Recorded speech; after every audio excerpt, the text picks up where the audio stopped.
بالله من شر الشيطان الرجيم بسم الله الرحمن الرحيم الحمد لله رب العالمين الصلاة والسلام على رسوله الكريم وأهل بيته الطيبين الطاهرين وأصحابه المنتجبين أما بعد فقد قال الله سبحانه وتعالى بسم الله الرحمن الرحيم يا أيتها النفس المطمئنة ارجعي إلى ربك راضية مرضية فادخلي في عبادي وادخلي جنتي۔ انسان اس حسین کی تعریف کیا کرے جس کے پدر نے کعبے کو کعبہ بنا دیا، بھائی نے جس کے لے کے علم جوش جنگ میں اتنا کیا بلند کہ طوبہ بنا دیا، بچوں نے جس کے مارکے کارزار میں مرنے کو ایک کھیل تماشا بنا دیا، خود جس نے ایک دوپہر میں ہمیشہ کے واسطے جنگل کو کربلائے معلیٰ بنا دیا۔ فیض زنگی پوری صاحب کے ان اشعار کے ساتھ میں یہ عرض کرنا چاہوں گا کہ سوگواری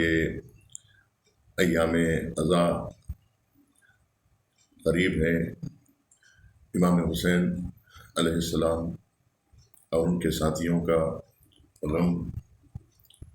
ہم سب کو منانا ضروری ہے۔ یہ فریضہ ہے امت اسلامیہ پر کہ وہ اس یادگار کو زندہ رکھیں اور اس قربانی کو ہمیشہ یاد رکھیں، جیسا کہ پروردگار عالم نے کہا کہ وَاذْكُرْ عِبَادَنَا ابراہیم وَاذْكُرْ عِبَادَنَا ایوب وَاذْكُرْ عِبَادَنَا اسحاق، کہ ہمارے بندے ایوب کو یاد کرو، ہمارے بندے ابراہیم کو یاد کرو، ہمارے بندے اسحاق کو یاد کرو۔ اس طرح اللہ سبحانہ و تعالیٰ نے اپنے انبیاء کی یاد کو زندہ رکھنے کا حکم دیا ہے اور ان کے تذکروں کو زندہ رکھنے کا حکم دیا ہے، تو ہمیں چاہیے کہ اس یوم اللہ کو زندہ رکھیں جو اللہ سبحانہ و تعالیٰ کی سب سے عظیم ترین نشانی ہے۔ کربلا توحید کی سب سے بڑی نشانی ہے اور اللہ کی راہ میں دی جانے والی تمام قربانیوں میں کربلا سب سے عظیم ترین قربانی ہے۔ آدم سے لے کر خاتم اور خاتم سے لے کے قیامت تک کے لیے دی جانے والی ساری قربانیوں میں کربلا کی نظیر نہیں ملتی۔ اسی لیے جناب حمزہ کے بعد اگر کسی کو سید الشہداء کہا گیا ہے تو وہ امام حسین علیہ السلام کی ذات ہے، یعنی آج سید الشہداء اگر کسی کو کہا جاتا ہے تو وہ صرف اور صرف سرکار سید الشہداء حضرت امام حسین علیہ السلام کی ذات ہے، کہ جو اسلام کی حقانیت اور اسلام کی سچائی کی سب سے بڑی دلیل ہے کہ ایک دین اسلام کے لیے دی جانے والی قربانیوں میں کربلا سے زیادہ عظیم قربانی آج تک نہیں پیش کی گئی ہے۔ ادیان عالم میں کربلا نہیں پائی جاتی ہے، کربلا صرف اور صرف دین اسلام میں پائی جاتی ہے، یعنی دین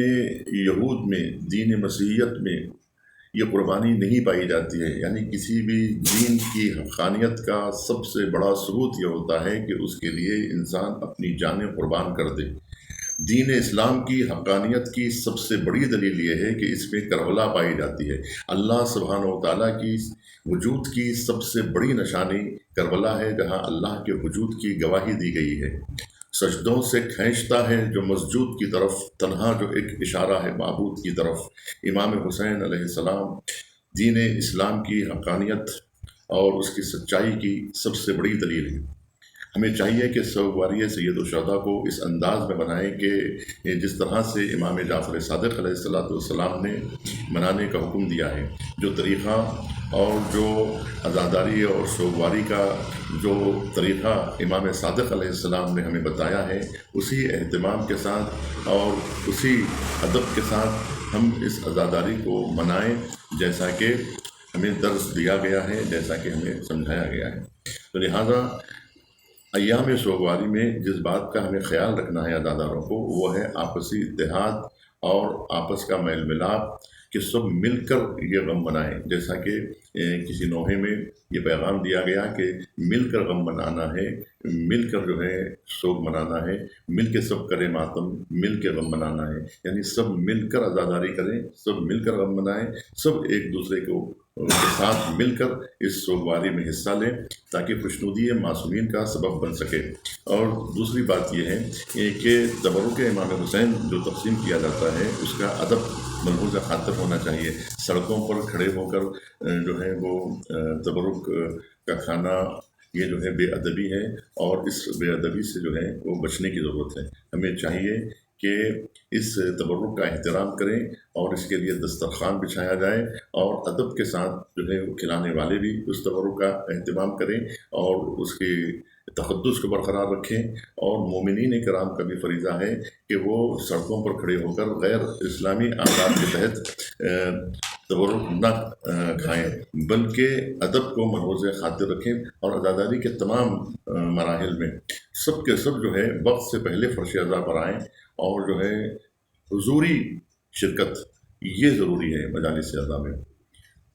اور دوسری بات یہ ہے کہ مرثیہ خوان حضرات اور ذاکرین اس کو کمرشل نہ بنائیں۔ یہ جو ہے غیر لوگ نہیں ہیں کہ جن کو ہم جو ہے وہ مزدوری پر بلائیں، اور انہیں جو ہے اس طرح سے وہ غیروں کی طرح سلوک نہ کیا جائے، بلکہ جو ہے یہ اپنوں کی طرح سلوک کیا جائے۔ اور مومنین کو چاہیے کہ جو ہے ایک دوسرے کی قدر کریں، ایک دوسرے کی اہمیت کو پیش نظر رکھیں، اور جو ہے جتنا ہو سکے جو ہے ایک دوسرے کو شرکت کرنے والوں کو بھی نذرانوں سے نوازیں، مرثیہ خوانوں کو بھی جو ہے وہ نوازیں، اور جو ہے ذاکرین کو نوازیں، اور جو ہے ماتم داروں کو جو ہے نذرانوں سے نوازیں۔ یہ کوئی غلط بات نہیں ہے۔ نہ صرف یہ کہ جو ہے ذاکرین کو نذرانے دیے جائیں، نہ صرف یہ کہ جو ہے نوحہ خوانوں کو، مرثیہ خوانوں کو نذرانے دیے جائیں، بلکہ شرکت کرنے والوں کو بھی نذرانوں سے نوازا جائے، تاکہ جو ہے کثرت کے ساتھ مومنین جو ہے اس مجالس میں شرکت کر سکیں۔ والسلام علیکم ورحمۃ اللہ وبرکاتہ۔